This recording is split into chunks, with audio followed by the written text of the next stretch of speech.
The air in Chicago was heavy with tension. Daniel Moore sat in his cell, replaying every moment of his trial. Every piece of evidence that pointed to him instead of David, his lawyer, exhausted yet determined, now carried the burden of not just proving Daniel's innocence, but staying alive after receiving a chilling note from the real criminal twin. The note was short and sharp. Back off, or you'll join Daniel in prison, or worse. The prosecutors pressed harder, using David's latest pawn shop robbery as leverage. They claimed it proved Daniel's pattern of criminal behavior. Jurors who once seemed sympathetic grew doubtful again. The defense argued furiously. My client cannot be in two places at once. But David's games weren't just about framing Daniel anymore. They were about control. A week into the trial, a new crime hit the headlines. A downtown Chicago bank robbery. The method was classic Shadow Twin style, masks, riddles, and a mocking message spray-painted on the vault door. How many times must I prove you got the wrong man? The irony stung. For Daniel, it was evidence that could free him. For prosecutors, it was proof of his cunning. The FBI now stepped in, determined to set a trap. They wired the next pawn shop with hidden cameras, microphones, and undercover agents, betting that David couldn't resist striking again. The sting unfolded on a rainy Thursday night.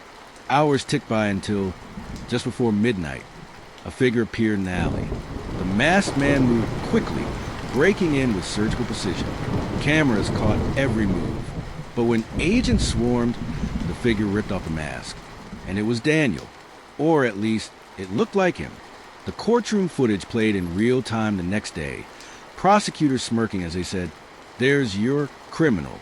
Except Daniel had been in his cell the whole night. The realization was chilling.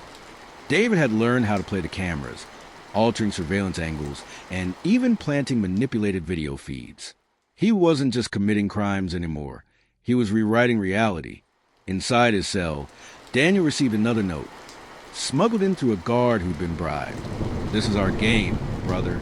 You were always the boring one. I'm giving you a story worth remembering. Stay quiet and you'll live." Daniel's lawyer fought back tears reading it aloud. To her, this wasn't just a case anymore. It was a nightmare betrayal, a family torn apart by blood and lies. The FBI had only one choice left. Turn Daniel into bait.